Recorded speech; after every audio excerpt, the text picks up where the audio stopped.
തിരഞ്ഞെടുപ്പ് എവിടെയെങ്കിലും പ്രഖ്യാപിച്ചാൽ പാർലമെൻറ്റ് നിർത്തിവെക്കണം. അങ്ങനെ വേണ്ടി വരികയല്ലേ? അത് നന്മയ്ക്ക് വേണ്ടി നല്ലതിന് വേണ്ടി ചെയ്യുന്നതല്ലേ. FCRA വിഷയത്തിൽ താൽക്കാലികമായി ബില്ല് മാറ്റി വെച്ചിരിക്കുകയാണ്. അപ്പോൾ ഇതൊന്ന് പിന്മാറുകയാണോ?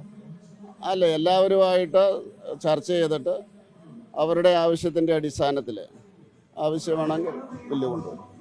ബില്ലുമായിട്ട് മുന്നോട്ട് പോകുമെന്ന് തന്നെയാണ്. അല്ല, ഞാൻ പറഞ്ഞല്ലോ, അവരെ ആവശ്യപ്പെടുകയാണെങ്കിൽ ബില്ലുമായിട്ട് മുന്നോട്ട് പോകും. എന്തായാലും അവർക്ക് ആശങ്കകൾ എല്ലാവർക്കും സംസാരിക്കാനുള്ള ഒരു അവസരം ഉണ്ടാകും. തീർച്ചയായിട്ടും എല്ലാവരുമായിട്ട് സംസാരിക്കും. അങ്ങനെ സമവായം ഉണ്ടായതിന് ശേഷം ഇനി ബില്ല് അവതരിപ്പിക്കും. പ്പെട്ടുള്ള ഒരു തീരുമാനത്തിലേക്ക് പോകാത്ത ഒരു സംസ്ഥാന ഘടകങ്ങളുടെയൊക്കെ ഒരു സമ്മർദ്ദം കൊണ്ടൊക്കെ തന്നെയാണ്. അങ്ങനെയല്ല, ഇവിടെ മാത്രമേ ഉണ്ടായുള്ളൂ. കേരളത്തിൽ മാത്രമേ പ്രശ്നം ഉണ്ടായുള്ളൂ. അത് അന്ന് തന്നെ ഞാൻ പറഞ്ഞത് കേന്ദ്ര നേതൃത്വത്തെ നമ്മൾ അറിയിച്ചിരുന്നു. അവർ അതിനെപ്പറ്റി പഠിച്ചു. അതുകൊണ്ട് ബില്ല് പ്രസൻറ്റ് ചെയ്തായതുകൊണ്ട് അത് സാധാരണ രീതിയിൽ സഭയെ വെച്ച് തന്നെ അത് മാറ്റുകയും ചെയ്യുന്നത്.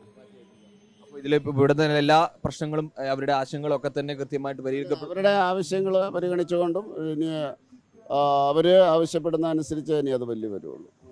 ആശങ്കകൾക്കൊന്നും വകയില്ല, അതെല്ലാം പരിഹരിക്കുമെന്ന് തന്നെയല്ലേ നമ്മളിപ്പോഴും. തീർച്ചയായിട്ടും നേരത്തെ തന്നെ നമ്മൾ പറഞ്ഞതാണ്.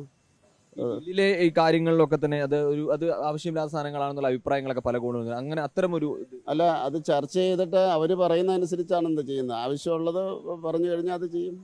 പ്രധാനമായിട്ട് അവർ മുന്നോട്ട് വെച്ചിരുന്ന സാധനം ഈ ഏറ്റെടുക്കുന്നതുമായി ബന്ധപ്പെട്ടൊരു വിഷയമാണ്. അവർ പല ഘട്ടത്തിലും മറ്റുള്ള വിഷയങ്ങളൊന്നും അത്ര ഒരു എതിർപ്പ് ഉന്നയിച്ചിരുന്നില്ല. അപ്പോൾ അതിലൊരു പുനഃചിന്ത എന്തായാലും അത് 2010 മൻമോഹൻ സിംഗിൻ്റെ കാലഘട്ടത്തിലുള്ള ബില്ലിലുണ്ട് ഏറ്റെടുക്കുന്നത്. എല്ലാ ചാരിറ്റബിൾ സൊസൈറ്റി ആക്ടുകളിലും ഉണ്ട് നമ്മുടെ ഇന്ത്യയിലെ. അത് ഇതിൻ്റെ അകത്തുമുണ്ട്. അത്രയുള്ള ഇതിൻ്റെ അകത്തെ വ്യത്യാസം. തെരഞ്ഞെടുപ്പ് സമയത്ത് ഇത് എന്തെങ്കിലും തരത്തിലൊരു പ്രശ്നമോ? അങ്ങനെയല്ലല്ലോ, രാജ്യത്തിൻ്റെ കാര്യങ്ങൾ നമ്മൾ നല്ലതെന്ന രീതിയിൽ അവതരിപ്പിക്കുന്ന അവസരത്തിൽ അങ്ങനെയാണെങ്കിൽ പിന്നെ തിരഞ്ഞെടുപ്പ് എവിടെയെങ്കിലും പ്രഖ്യാപിച്ചാൽ പാർലമെൻറ്റ് നിർത്തിവെക്കണം. അങ്ങനെ വേണ്ടി വരികയല്ലേ? അത് നന്മയ്ക്ക് വേണ്ടി നല്ലതിന് വേണ്ടി ചെയ്യുന്നതല്ലേ. സമയത്ത് എന്തെങ്കിലും ഒരു പ്രശ്നമാവും തോന്നുന്നുണ്ടോ? ഇപ്പോൾ ഇത്തരത്തിലൊരു അങ്ങനെയുള്ള പ്രശ്നം ഇല്ലല്ലോ. അത് ബില്ല് മാറ്റി വെച്ചല്ലോ. അത് തന്നെയല്ലേ പറഞ്ഞു, എല്ലാം സമവായത്തിലൂടെ ഉണ്ടാവുള്ളൂ എന്ന് പറഞ്ഞിട്ടുണ്ട്. അത് പ്രശ്നം ഇത് ഒപ്പമാണ് എന്നുള്ളത്.